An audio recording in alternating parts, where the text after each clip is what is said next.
11 touch points. So 11 times they see you, and on 4 separate locations. So with those 11 touch points, you can't just send 11 emails. So that's all count. So that's 11 touch points, but it doesn't meet 4 separate locations. That's all in the inbox. So you need to think about how can you get people sort of consuming your content or seeing you in various different media.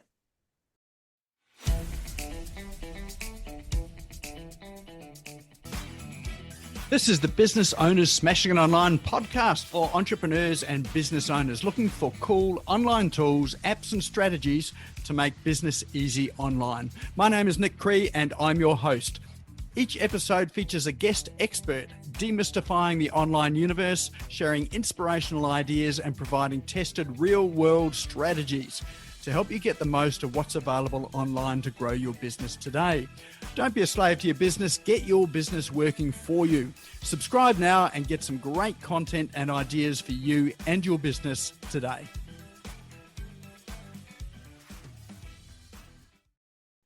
Excellent.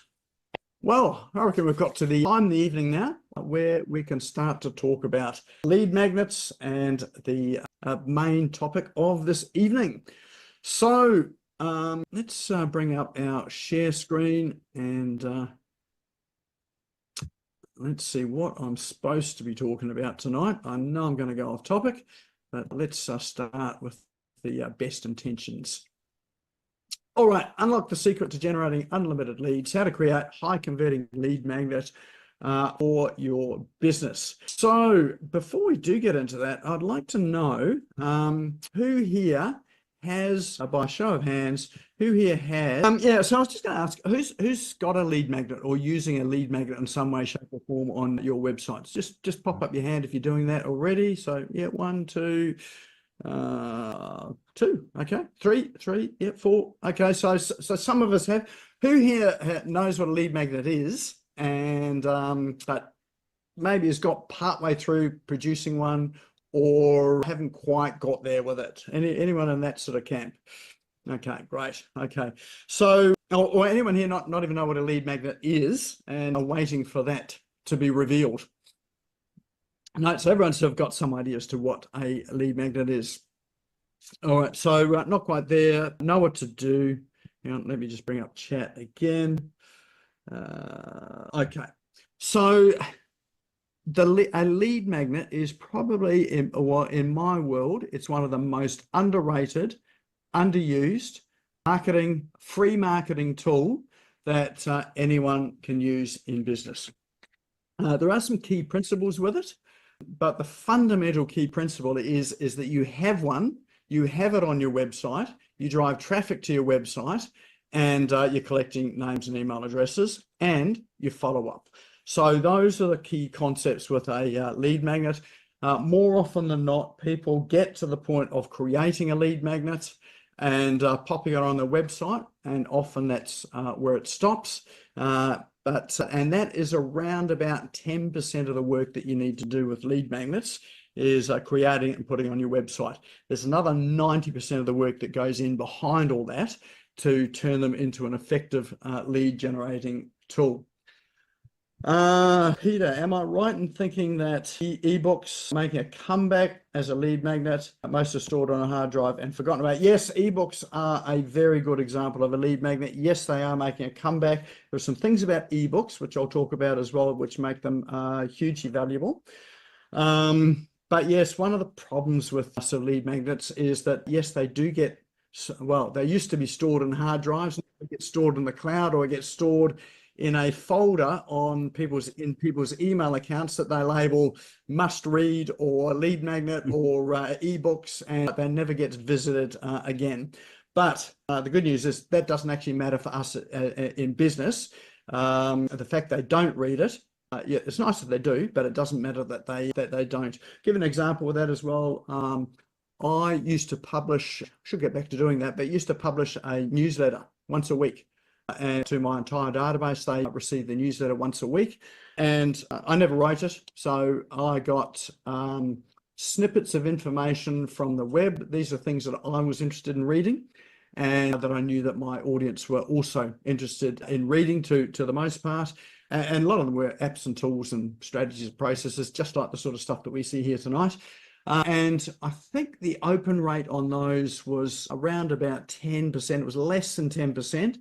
So less than 10% of people read my newsletter, but it generated a lot of business for me. And the reason for that was not that people were not reading the newsletter, it's that I ended up in their inbox once a week. So they saw my name in their inbox once a week. And so this fella, Nik Cree, kept on popping up in their emails, and for that, and they knew what I did. And so when they were ready to take action, then they had me in mind. So I was top of mind for them. So the purpose of your lead magnets is not that they're necessarily reading it, but the question you should be asking yourself is, how can I use this mechanism of a lead magnet to be top of mind when people are looking for the products and services that I offer? So that's your question you should be focusing on. How can you use it to be top of mind? We're going to talk about how that works tonight. All right, I send a blog to my database every week. Open rates 15 to 20%. That's pretty good, Janine. That's really good. Click through is 6 to 10%. You've probably got a reasonably engaged audience as well too on your list as well too. And that's the thing about having a list. The more you email them, generally, the more engaged they're going to be. If you collect names into your CRM and you don't talk to them, then when you do start to send information for them, they've already forgotten who you are. They're not particularly engaged, and often they won't write it. So the key is, if you are building a list, which every business should be building a list, you need to be emailing them at least, at the very minimum, once a fortnight. I think it needs to be on a weekly basis. So people often think, well, if I email them on a weekly basis, then aren't they going to get annoyed and unsubscribed? Great news is, if they do get annoyed and they do unsubscribe, then that's great. They're never going to be, your customers anyway. You want them to unsubscribe. So you don't necessarily need to retain people on your list that are not ever going to do business with you and not interested. So don't worry about the unsubscribes. But what you do want to do is make sure that you're communicating at least once a week. Anyone that knows me knows that I communicate probably 4 to 5 times a week to my email list. So if you're worried about, is it too much? I do it 4 to 5 times. I do get some unsubscribes. There are not many people unsubscribe, but people certainly know. So what it is that I do. They know who I am. So your job there is, do people know who you are, that you exist, and what you do? Does that make sense? So think about how you can be top of mind for people for what you do. And that's really what a lead magnet is going to do. What have we got? Nick, did you copy the article exactly, or did you rewrite it a little? No, what I did, Donna, was I copied the first paragraph. I copied the title of the article, the first paragraph, and I took an image off the blog post. That was what was in the newsletter, and they had to read more. So people click to read more, go and read the article. They read it on the original source website, not on my website. So it just took them straight through to their website. So they didn't even come to my website. They went to their website. So the point of that was that I was giving them information that they got to read. It was something they were interested in. And they knew that when I was delivering that newsletter, that there were generally going to be things of interest for them. And so all that newsletter did was to get them to associate the value that I gave. I'm someone that gives them value. I didn't write it, but I introduced them to the concepts. So it's a bit like in networking, when you introduce someone to someone else who's going to be a good contact for them. So I'm just doing that with content, introducing good content. So yeah, and the good thing about that newsletter, just a bit off track, but we'll come back on, is that because I didn't write it, I didn't have to worry about what I'm going to write this week. I used a service called Feedly, Feedly, that curated content for me. So I got Feedly to go out and look for content that was published that was in a specific area, and that was generally business and marketing related. And so each week we had probably 50 to 60 articles that were in that Feedly feed, and then we just chose 5 or 6 articles. But when I say we, it was not me. I had no involvement in that. I set it all up, and Lorena, who is on the call, she's in the Philippines. She actually ran that process. Took about 20 minutes a week to do that. but Nik Cree was top of mind for lots and lots of people because I kept on sending these emails once a week. It's a weekly newsletter. And so it was almost an automated process. It was a reasonably automated process.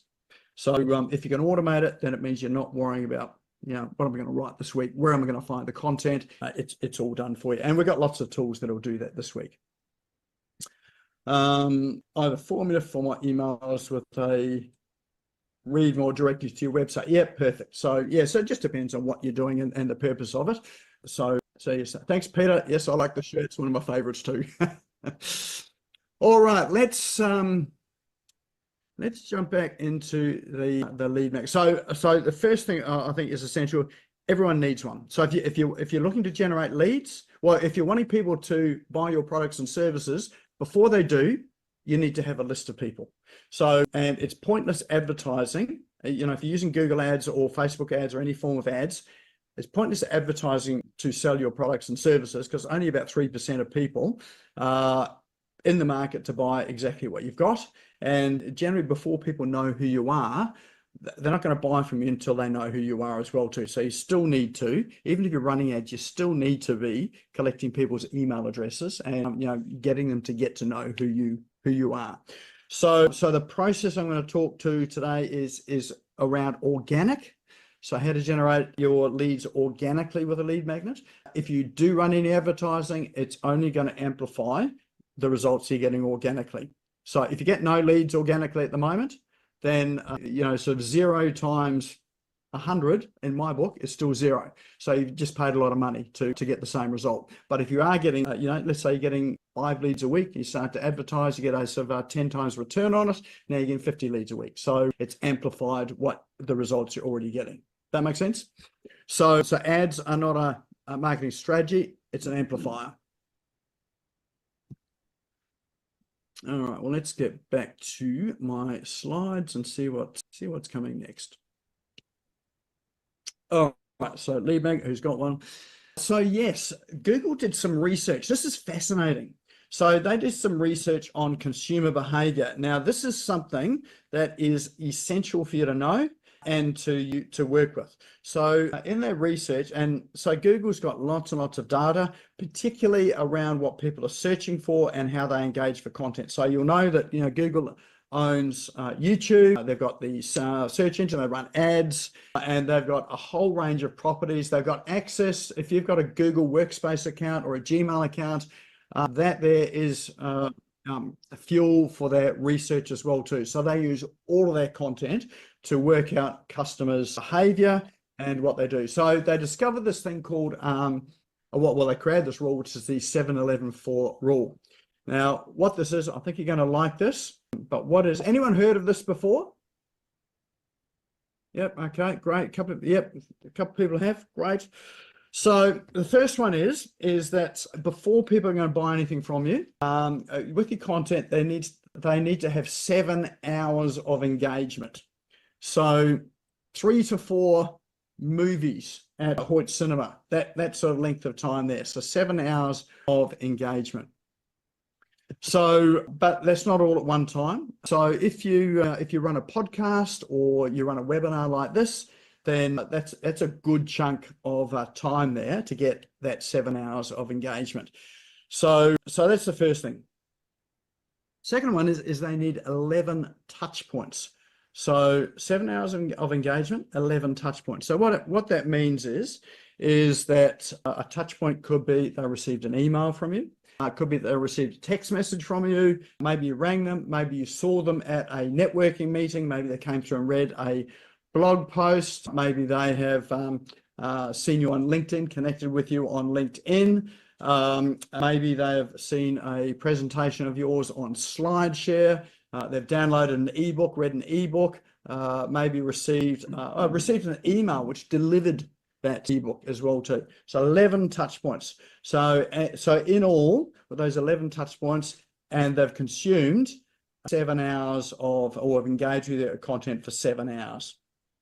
And certainly with people's scrolling behavior on social media, sort of in a week, they'll definitely get through 7 hours in a week. Some people are spending almost that a day on social media. And what's more is they need to consume your content in 4 separate locations. So at least 4 separate locations. So location is in their email inbox. It could be on their phone, on a social media feed.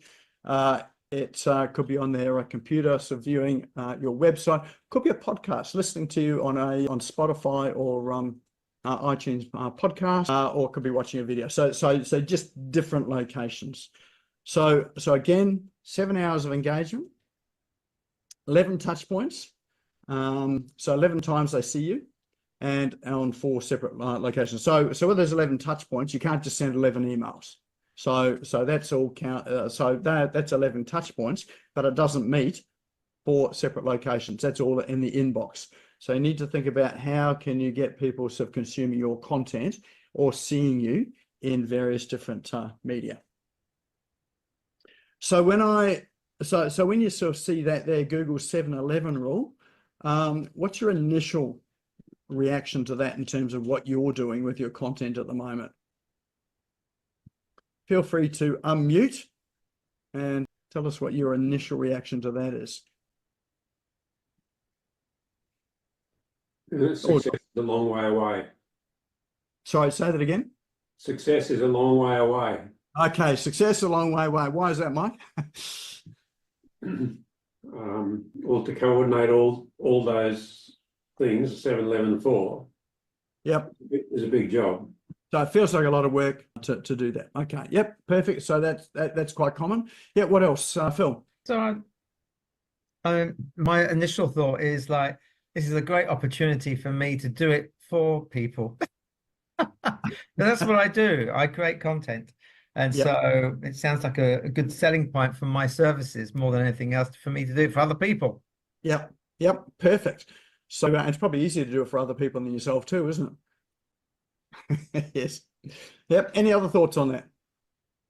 Nik, when you talk about 7 hours of engagement, what exactly do you mean? So that's people are in front of their screen. So this is digital. So Google's in the digital world.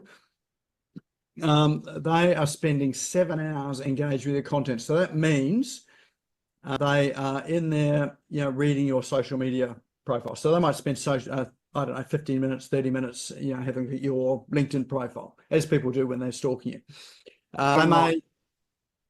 They may consume an ebook. So they might be reading an ebook. So it might take them, I don't know, an hour to read an ebook that you've got there. They might not do it in one sitting. They might come back and forth from it.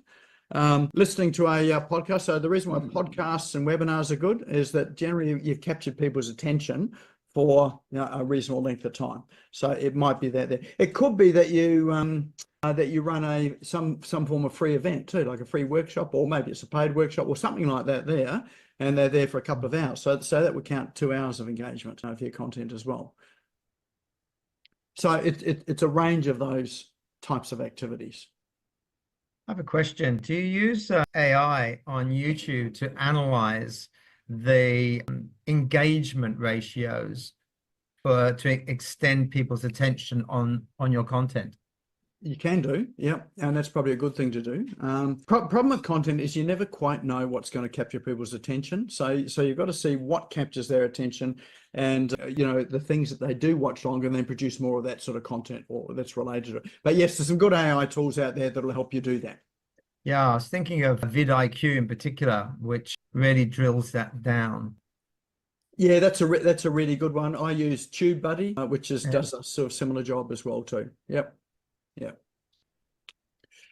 So if you Google 7-11-4 rule, you'll get sort of some concept of what it's about and what they talk about. Janine.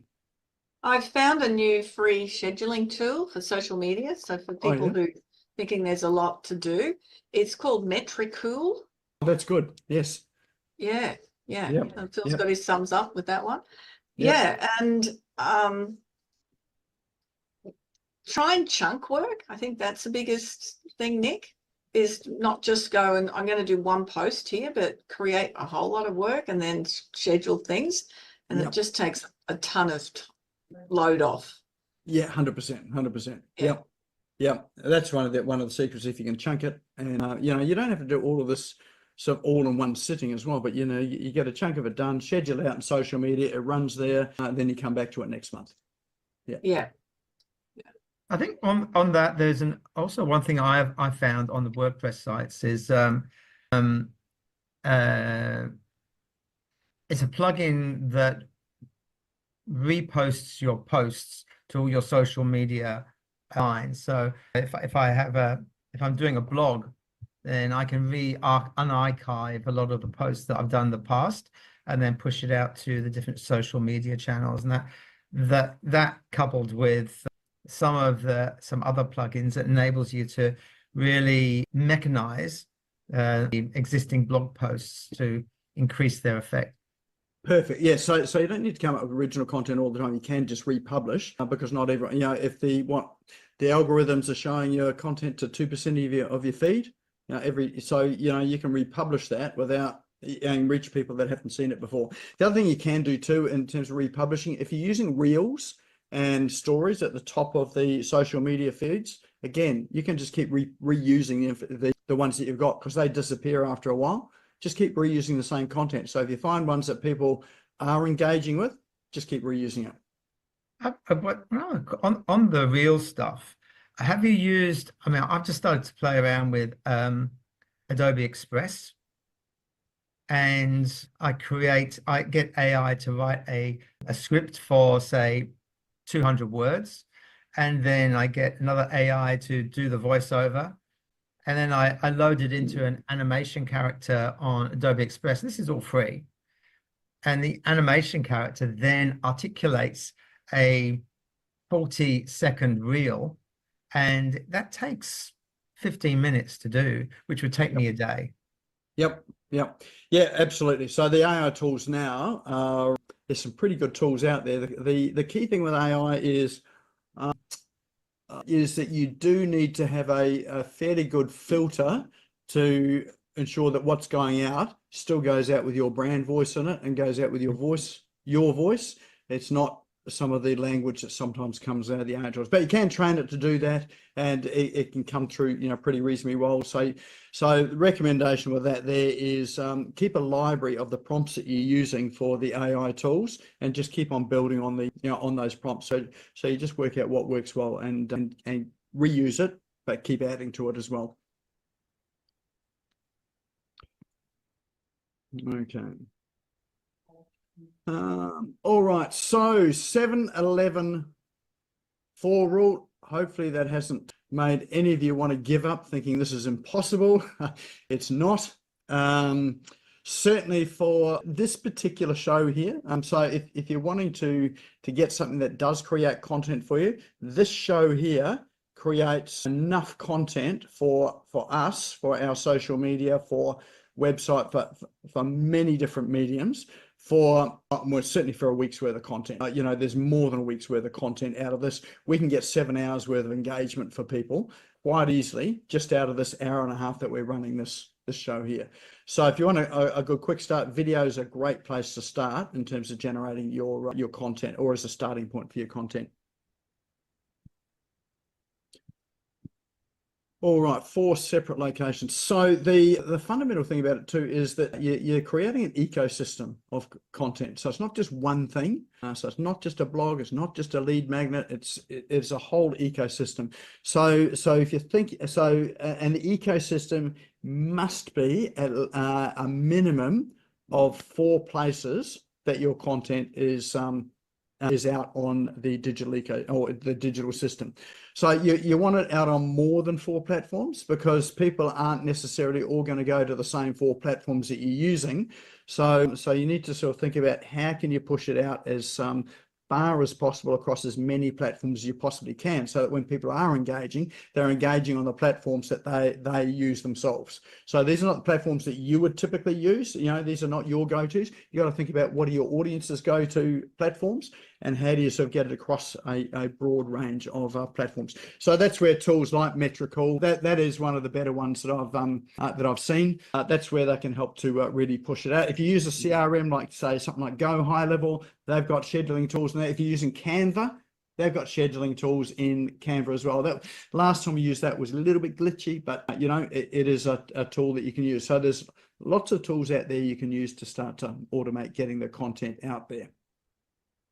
But think about your ecosystem, and when you're publishing content, you might even want to have a checklist where you're sort of checking off, you know, sort of where you're publishing it to, so you know you've got, you know, a number of bases covered. So your lead magnet is really, that's a good place to start. So it's a low barrier for businesses, for you to create something like that. Some good tools to be able to create it. So, and it's also a low barrier for your potential clients and customers. People still read, believe it or not. They still read. People will still download text-based content. So and that really is a good place to start. The good thing about having text-based content as well too is that people are normally quite happy to, you know, exchange their email address in order to get that content, and email is still one of the best marketing communication tools out there. So, you know, despite what some people think that, you know, people never read emails or they go to junk spam, they delete them, it's still a very good vehicle for marketing and one of the higher returning vehicles for your marketing.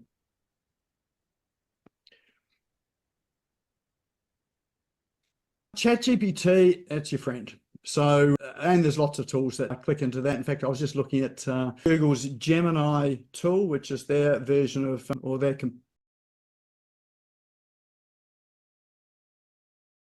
competing version of ChatGPT. They are rolling that out free across Google Workspace accounts. So, you know, if you're in the Google ecosystem, you probably got an email today, or you get one shortly, that you can use their Gemini tool for free.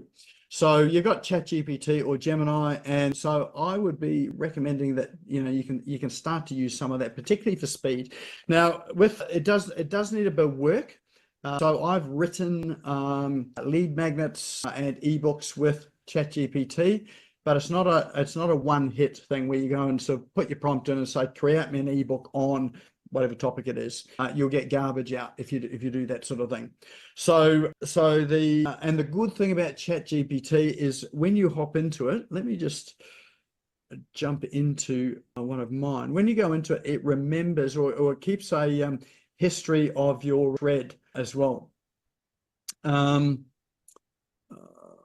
So where am I? Oh, let me just share my screen and see if I can get to ChatGPT.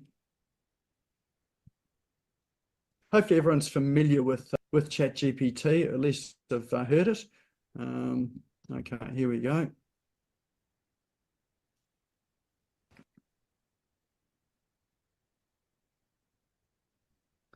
I've still got a white screen there, hoping it's, there we go. So here's the content. So you can see lots and lots of work that I've done on the left-hand side there. But if you have a look at the threads here, if you have a look at, see how long this thread is, it starts at the very beginning. So one of the recommendations I have for you for ChatGPT is that you give it context. So before you even start getting it to create anything for you, is that you tell it what you're going to do, who it's for, the audience that it's for, give it lots of description and lots of material, and that you can upload things like PDF documents to it. They can't read URLs from online yet, but what you can do is that you can use a tool called, I'll tell you what it is. Yeah, Go Full Page. So there's a Chrome extension called Go Full Page. What that'll do is it'll take a screenshot of an entire web page in front of you. And then what you can do is you can save that screenshot as a PDF, and you can upload that screenshot to ChatGPT, and it can then sort of decipher the text that's on the PDF document. So if you're wanting to reference information of, say, of your website, or you're doing some research, you can print off other people's websites into PDF documents too, and upload it to ChatGPT, so you can sort of find out things like who is there, who are your competitors' ideal avatars. You know, what are the key problems they're solving? What's the language they're using? So you can use ChatGPT like that. But I would feed it this information so that when it's creating a lead magnet for you, or any sort of information for you, it's got some context around it. Even think of things like if you've got Google reviews, or let's say you're offering a similar service to your competitors, and you notice there are competitors out there, they've got lots and lots of reviews. Go and grab their reviews and grab a screenshot of it, save them as PDFs, upload it to ChatGPT. Then you can ask it questions on, who are the ideal, give us the characteristics of the sorts of people that left these reviews. So you start to get some demographic and psychographic information from other people's businesses. And so you might be targeting the exact same sort of clients. Then you can sort of ask ChatGPT to say, create a profile, an ideal profile of, from all of these reviews here, an ideal profile for a customer. And then, you would ask it, what are the particular problems and issues that are highlighted? And so you'll find that, say in Google reviews, people are talking about problems and issues that they've had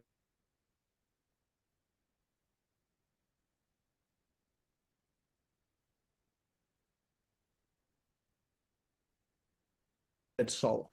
So ChatGPT can reverse it. I think I've frozen again. Yes, I have. Nick, can I add something there about chat? I was filling Yes. out a whole lot of questions yesterday for an award. Like there was a lot of questions, and I kept putting information in chat and saying, can you write this better, reword this better than I can? And I was getting very, very lazy. And right at the end, the last question was, why would you be a winning business? And I just put in chat, why would I be a winning business? It was bloody perfect.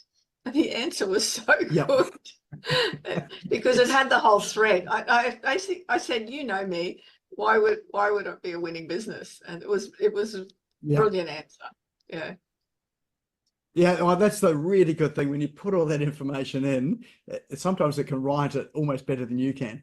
I was loving it. It was really well done. So yeah. Yes. So yes, that is the absolute way to use it. And you chunk, when you're using ChatGPT, you chunk it down as well too. So instead of writing a full document, you ask it questions and just get it to give you the answer to this segment here. So I normally get the answer, copy and paste it, put into a Google sheet, come back, do the next one. And that way you're able to refine it. So if it's not quite right, or there's words or language in there you don't like, you can say this word is banned forevermore. And so and it won't use that word again. So you can do things like that there. But it's just building up that wealth of knowledge about who you are. That's what you're doing with the with ChatGPT. So I feel you had your hand up. Yeah, I know. I've come across a bit of an issue with a client actually in the past week with using AI, that I have clients that are adamantly against it. I know that, I mean, I love it. I love using it. I'm totally dyslexic, so it's just a godsend for me. But what's your information about having to declare that you're using AI when you're generating content? Because like when I load up onto YouTube, I can now see that there's a checkbox. It says, is any of this content AI generated? And I'm aware that when I'm working with Adobe Express, that Adobe now has relationships with the BBC and the ABC, where they're inputting algorithms into images so that content can be traced to the creator whenever you're using AI. Right. Yeah. It's a bit of a grey area. It's like, how do you attribute to so much content has got some origin in with AI helping? So whether it's actually written the content, or whether it's done some help with some of the research of the content. So like loading up those Google reviews, that's helped with some of the research and start to frame some of the context around what this content is used for. So so if a client's asking, if they're uncomfortable AI, I'd be asking them a question: what is it that they're uncomfortable with? And so then you'll dig in and find out, so what part of it that they're uncomfortable with. And generally, they just don't want generic stuff out there. I found. No, I think they think they're actually script writers. Okay. Yeah. Yeah, yeah. Look, you know, I think there's no avoiding AI tools these days. It's just part of part of life now, I think. But there's a lot of room and scope there for your own originality. So you need to be able to use it as a tool, not as the answer. So it's not the silver bullet. You use it as a tool to help you create. So, you know, we've progressed past the point of digging in the soil with our hands. We use a spade now for gardening. So that's a tool that we use. And you know, sort of ChatGPT is just the same sort of thing as well too, or the AI tools. Yeah. But what you can do with the likes of the AI tools too is you ask it. I always ask, this is what I want to do. So here I've said, now, can we work together on content for an ebook, email sequence, opt-in page, how-to guide, template, checklist, help business owners understand what a lead magnet is and how to create one.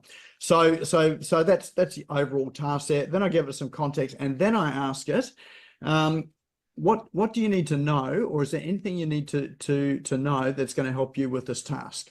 And it will come back and give you some good prompts in terms of the information you need to provide. So then you can go off and get that information, bring it back and upload it or add it into the prompt and say, here are the answers to your question. What else do you need, or what do you need more clarity in? So you're actually spending a lot of the time at the beginning of this asking for clarity and for giving it as much information you can, but you're asking it to ask you the information that you want. So that's really helpful to do that, and then you'll get some really good, solid content come out when you do that. So you've got to assume that these AI tools know nothing, and you've got to give them everything. And then once you've given it all to them, then it can go off and help you with your task. And then you can also ask it to give you the prompt. So you can ask it, well, if I was going to ask you to write this for me, what's the prompt that is going to be the best prompt? So it will give you the prompt as well. So you can ask it for the prompt, it'll give you the prompt, and then you can work with it. So I suggest doing it in very short chunks, and then you refine it as you go.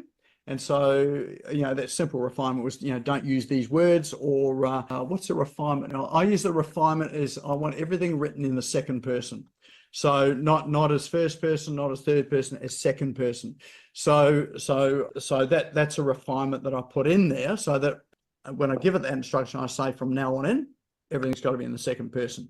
And so sometimes you'll find that it'll come out in third person or first person. Then you just remind it that no, it's got to be second person. So it just gets better and better and better as you write, well, as you're using a tool to do your writing.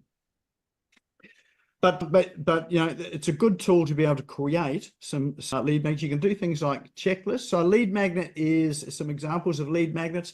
They are your ebooks. They are checklists. They can be worksheets. They can be what they call listicles. So ChatGPT is great for lists.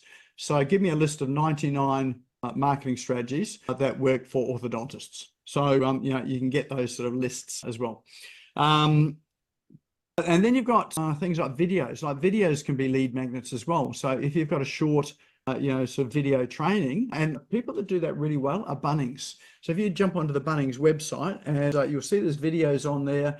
And I know this because I'm not very good with my hands building stuff. So I go to the Bunnings website, and I've done things like make a gate. So they've got videos on how to make a gate, for instance. I need one to keep the chickens out.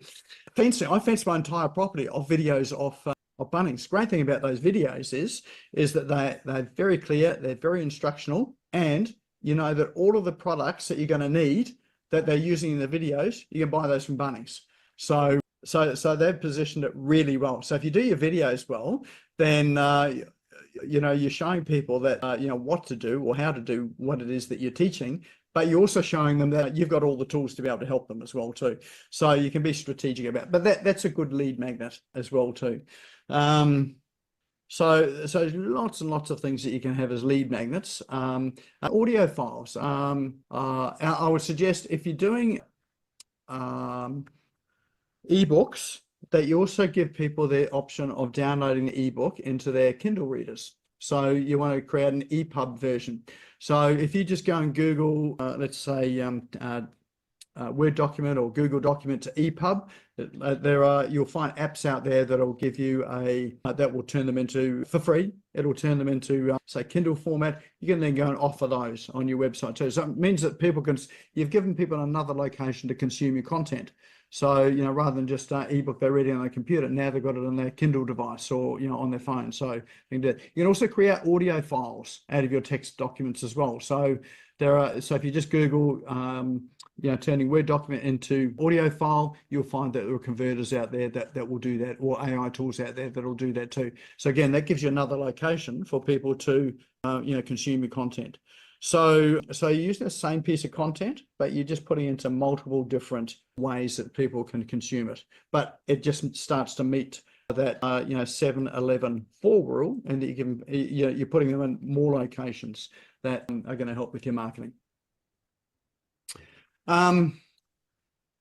ChatGPT, while we're in ChatGPT too, the other recommendation I've got with it too is when let's say you're writing an ebook, don't go mad. It'll write you a 150-page ebook, but you may only need a 5-page one. So just work out what's going to be useful for your audience as well too. You don't want to overwhelm them. You still want them to consume it as much as possible. But what we can then start to do is people download your ebook. That's not where it ends, or your lead magnet. That's not where it ends. How are you communicating and how are you following up with them after they've downloaded it and after they've consumed it? I love video and I love text documents because then you can add to it. So think about, typically the old formula was that, you create, like all of the names and email addresses go into your CRM, your customer relationship management tool. So whether that's Aweber, MailChimp, Go High Level, Active Campaign, whatever the tool is. And then it was typical to send out 5 to 7 autoresponder emails after that to follow them up, which you should do too. But you can use ChatGPT to start to do that as well. So you can ask it a question like, pretend that I am, let's say, Bob Bly, Dan Kennedy, Amy Porterfield, and I'm writing a follow-up sequence of emails for this lead magnet. What would they write? Give me a prompt to tell me what they would write. So it will then give you that prompt, and it will give you some structure to it as well too. So you can probably Google some good email content structures for your follow-on emails when they download a lead magnet. And typical ones are things like the first email is going to be here's your download. Second one is going to be just checking you got the download yesterday and giving them a link again. Next one would be picking out something that's important in that in the document. So it might be a chapter in that you expand on. So maybe you expand on it in a way where you give them or for me, I would generally give people some tools that they could use to create whatever it's they're creating. So here are some apps and tools, or AI apps and tools are going to help you. That would be another good email that adds to the content you've already given or adds value to it. You can then, so you might do a couple of those. You might also do things like a case study. So, clients that have used it, this is the results they've got. So you might have a case study around that. And you might have some testimonials as well. So you can use your testimonials in the email. Hear what sort of some of the results that people have got, and this is what they say about it. So those are sort of common structure. And of course, you'd have your calls to action on it, whether that's to book a call or join your course or whatever happens to be. No, but you can ask ChatGPT to give you that outline, or you can grab an outline off the web, paste it in, upload it, and say, I want to create an email sequence like this. And then you can set it to work to create each one of those emails as well too.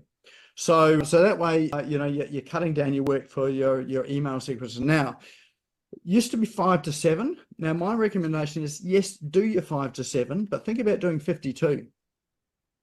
So 52 are like once a week for the rest of the year. Or you can double that, do it for every fortnight. Because just remember that the people are not necessarily in buying phase right now. It's not to say they won't be, but you want to be top of mind for when they're ready to buy. And that example that I used at the beginning, where I sent a newsletter every week. Well, you can do that with your lead magnet. You're going to send them something once a week, and that they're interested in it because they've downloaded it. keep on adding value to it. So you can queue all these up. I know some of them queued up 3 years worth of content going out every week. So, so you can use it that way. There's no, and you can have ChatGPT helping you with that sort of content. When I say ChatGPT, I'm talking about AI tools in general. If you go into Canva, they've got Magic Write. I think that Adobe suite, that's got AI sort of tools in there for writing content. So whatever tools you're using, they generally come back and use something like ChatGPT or Gemini or one of those tools anyway. They've got an API into it. But so that's how you get the leads. That's how you keep people engaged, is by continuing to follow up. So there was a stat that I can't quite remember there, but it's something like there's some percentage of businesses that only follow up one time when people, when they've made contact. They follow up once. But it's not until, I think it was something like 70% of sales on average are made after the 5th follow-up. Yet most businesses only follow up once or twice. So if you get to that 5th follow-up, that's when the money is. That's when you're making sales. So again, you with your emails, if you've got at least 5 in there, just remembering that people need to engage, need 7 hours of engagement. So if you're sending out an email every week and it takes them, 10 minutes to read your email, 5 minutes to read your email, then, if you keep on doing that consistently, and in your emails, you're sending them back to maybe a YouTube channel, you've got some videos on a YouTube channel, maybe giving some additional resources, maybe you're sending to your podcast or someone else's podcast, so they're consuming content to get up to that 11 hours, then this is a really easy way to do it, where it's, reasonably automated as well. Does that make sense? But you can use ChatGPT to help you craft that content. So don't let your writing be a block. You can also use it to give you a video script as well. So if you want to create some sort of video script out of the content that's created, then you can ask it for a script for that. And so then you can jump onto video, you can read it, or as Phil mentioned before, there are AI tools out there which will do the video voiceovers for you as well too. But again, all comes in from your social media. So it's from your ChatGPT. So it's a magic tool to really help you if you do it well. Now, I keep coming back to this particular thread. So you can think about, let's say you want to provide a training course, a short training course on some aspect of what you do. You can come back into the same thread, go down to the end, say that you want, now based on the content you've got here, now you want to offer a training course. Give me an outline for a training program that will take people, let's say, less than 5 minutes each session to do. So then you can get an outline for that from ChatGPT, and then you can start to fill out the content, just like you did with your lead magnet. You can start to create. So then you can start to create your course with it as well too. And that's another way to get people to consume your content. Now, the great thing about this is the production cost on this is very low. So this is the cheapest tool that we've got in terms of producing some of the content that we want. You don't need sort of teams of writers and videographers and audio engineers and all that sort of thing. You can do a lot of this yourself with some of these tools. And certainly if you search through Facebook, for instance, some of the tools and apps that I've reviewed in the past, there's tools and apps that will cover most of these things that you're talking about, and a lot of them are free as well too. And if they're not free, they're reasonably low cost. All right. Has that been helpful? Yes. Yep. Any sort of question? I have a question. Yep. How long would you say you spend per week creating lead generating content? Well, probably not long, because a lot of the lead generating content that I've already created, and now it's in a system that just keeps on going out. So, so I spend more of my time there thinking about how can I get more traffic to my website so that they're getting some more of the content, so they're into that content funnel or into that content system. Okay. I mean, I'm just a one-man band. I like it that way. So when I get a job, sometimes that's me booked out for 3 months, 3 years. Yep. And so I can't service a lead generating something that's generating a lot of leads Yep. when I'm actually dedicated to a client. And Yep. that's been a bit of a dilemma for me. So that's a good problem. Are there anyone, is there anyone else in your field there that would be happy to buy those leads from you? You? There are people always looking for leads. So, you know, if you can't service them, you can always sell them. Right. Okay. And is there a marketplace for that kind of thing? Yeah, probably. You could probably jump onto Facebook. There are Facebook groups in there. There are forums, like if you're in WordPress, for instance, there's a WordPress Slack channel. So various places for it. Or you could look for people that are already advertising to get leads, approach them directly, so you've got a source of leads. Okay, thanks. Yep. Okay, what is any other questions here? How long do we spend on content? Yeah. All right, thanks, Mike. Yes, when you're in ChatGPT, always good to use your manners, say please and thank you. And you never know when the AI tools are going to take over the world. You want to be one of the ones that they like, not ones that they want to knock off first. So, but yes, it is a good thing to say please and thank you in there for your own sanity. So it's a much more like AI, like when you're in the AI tools, it's really easy to get frustrated and angry. You might ask how I know this, but I've found that when you start to say things like please and thank you and treat it like a human being, even though it's not, then you start to get better responses because your responses are better. So that's a really good point. So just use normal, polite conversation. Yep. They are not a person, Nick. Yes. Are you Sorry, sure? Mike, to shatter your. I don't know. It could be. Who knows? Donna. Hi, Nick. How you going? I'm good. That's good. My question is this bloody content, because some people come through and, it's been showing up in the feed, who likes long content, who likes short. Personally, I hate long content. If it's too long, I just go, oh, bugger it. No time. But I think sometimes I'm not the average. So what is a good couple of 100 words or whatever for content and minutes? Because I do videos as well. Yeah. Well, first thing is no, you're not average. But in terms of length of content, the content your content can't be too long. Like there's no such thing as long content. Like it's what people are interested in, what they consume. So there's a correlation between content and when people buy.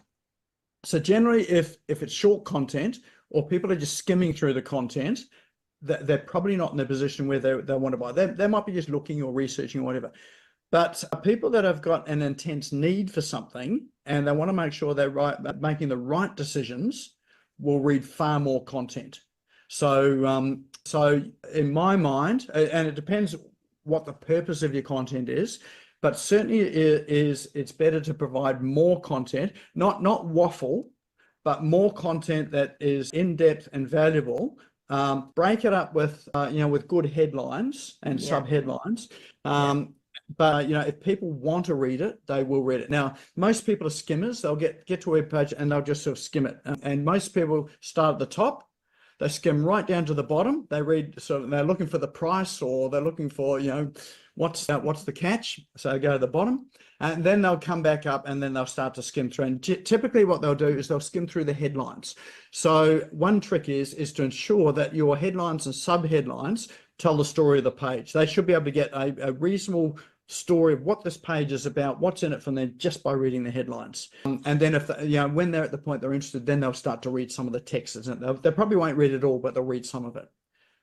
Right. So what about Facebook and things like that? Content on that? I mean, websites, that I'm fairly understand. But Facebook seems to be one of those things that is all over the place. And I haven't seen anything that sort of said, content needs to be this many words or whatever. So again, it's what's relevant, It's the what same. people can read. Same principle. I've written some Right. very long. I've written some very long answers to posts on Facebook, in Facebook groups that have got high number of likes and comments. And the reason is that generally those ones have been instructional. So people have asked how to do things. Yeah. Yep. And so, and you'll find a lot of people jump in and they'll recommend themselves or recommend someone else. It's like, that's not really what the question is. I go in and provide a full set of instructions on how to do something. So someone can walk away, they'll be able to do whatever it is they want to do. So I've solved that problem. So that content there's no link to it. It's like, how many words does it need to be in order to answer that question? To complete what you're doing. Yeah. So if it's not instructions, it's just information, I suppose, knowledge that you're passing on. Same thing. But again, you want to punctuate it so it makes it easier to read. So if you're punctuating Facebook posts, for instance, you can't bold things or whatever, but you can use emojis. Emojis, yeah. And for headlines, instead of bolding headlines, you can put sort of a ... above and below it, so that it stands out. So you can give it a headline type of thing too. So just use your characters on your keyboard and work out what works to make it stand out. But same principle. Right. Okie dokie. Yeah. Right. Cheers. The other thing I should say too, in terms of search, if you wanted to get rankings on the search engines, more content, longer form content is better than short form content. So it's better to have long form content that you think people are not going to read, but they're going to find it because it gets ranked in Google, than 300 words that never makes it to front page of Google because it's too short. Okay. Good to know. Yep. Excellent. Thanks. All right. Any other comments or questions? All right. Let's just see where we are. I think we're just about there anyway. Actually, I'm quite like to thank you, Nick. This has been far more informative than I thought it would be. Thank you. I'm not sure whether it's a backhanded compliment or It's not. really good. It's really good. Good information. Thank you. Excellent. Thanks, Phil. Yeah. There's probably just a couple of other things I want to touch on, and then we'll finish up for tonight.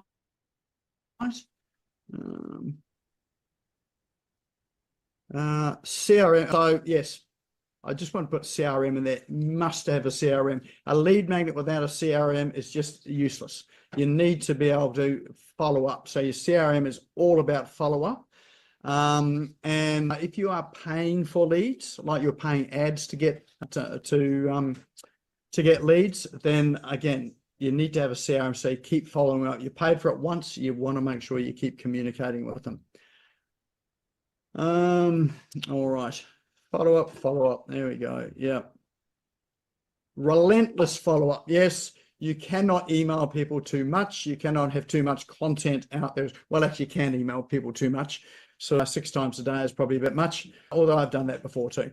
So but it is just that relentless follow-up, and you want to be omnipresent. So, across the web. So omnipresent means that you are unforgettable. People notice you. You are there on all, as many of the social media platforms you can.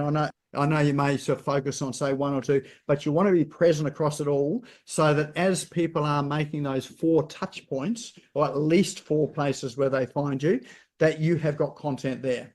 So it means that, for things like TikTok, there is no excuse not to be on TikTok. If you are making video content, and even if you're making text-based content and you've got images, there's no excuse not to be on that platform. People often think it's just for young people, but it's not. I know a mortgage broker that gets 100% of his business off TikTok. So if that's where your audience is, and it's not just young people that are there, I'm there.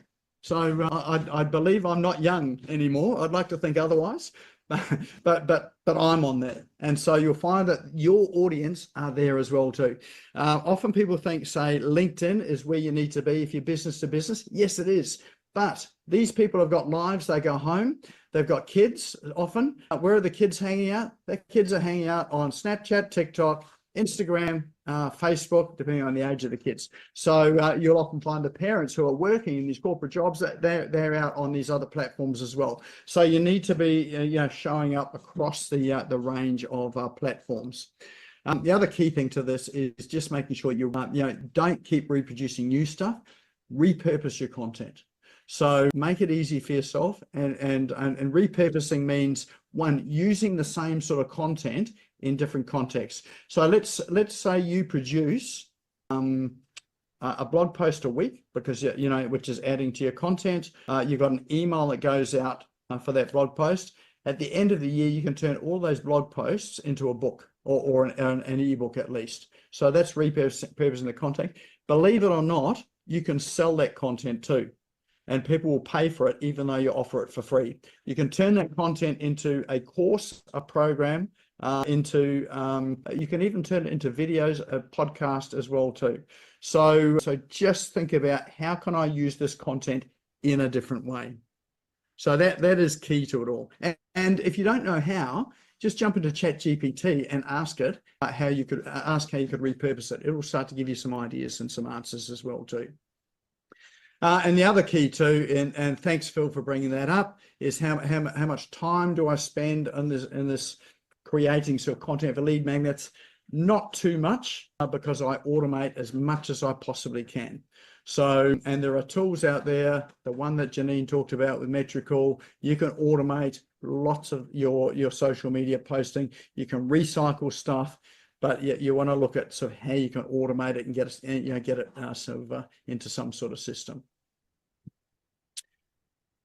And if you do want that particular publication that I wrote with ChatGPT, Definitive Guide to Creating High Converting Lead Magnets, there is lots of stuff in there. It's not all ChatGPT generated. These are some of the ideas that I have that I know works, and we've used ChatGPT to put some words around it. But these are my concepts. So if you want to grab that, feel free to go and grab that, and then you'll get to see the process in action. So you'll get to see some of the follow-ups that I do in terms of emails. Don't worry about getting 24 months worth of content. You can always unsubscribe from it, but you'll see that sort of stuff in process as well too. So if you want an example, a good example, let's say that's a good example as to how the process works. All right, and that there brings us to the conclusion of our session tonight. So any other comments, questions, anything else you would like, any follow-on? Anything unclear, confused, or you're all going to be out there creating some incredible pieces of content now? Nick? Mike? It's interesting to note that when you're the speaker, there are more people here than when you're not. I have noticed that as well, yeah. It's been a fantastic program, Nick. I really appreciate it. Thank you. Excellent. Thanks for that, Mike. Excellent. All right. Well, that is the session. If you do want to watch it again, obviously it'll be up on the YouTube channel, SmashGo YouTube channel tomorrow afternoon. If there's anyone else that you think would value it as well, or it might be helpful for them, feel free to send them also. If there's not enough content sort of in this segment too, there's several hundred other videos up there as well too. You are bound to find something there that is going to help you with your marketing, your business, whatever aspect of it. So feel free to go and search in there. If you're not a member of the Facebook group, Business Owners Smashing Online, feel free to go and join that as well too. And of course, there's some of that gold is in there as well. And of course, we've got the announcements about the next session as well too. If you do want any help with any of this at all, feel free to reach out to me. I can definitely help with things like your CRM, your web systems, helping to create the lead magnets, helping to, you with your prompts, etc., with ChatGPT as well, and some of the tools that will help. So yeah, if you want any of that, reach out, and I'm happy to help you there. All right, well, it's probably time for a glass of red, a bit of a relax, and go and enjoy the evening. So thanks everyone for coming along, and I look forward to seeing you back here next week.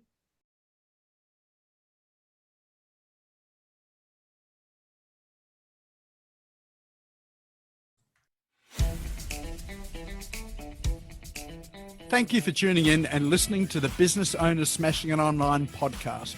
You can also find me on social media and online. Just search for Business Owners Smashing It Online, and Nik Cree, spelled Nikree, all one word. If you like this and want to hear more, subscribe now. Until next time, don't be a slave to your business. Get your business working for you.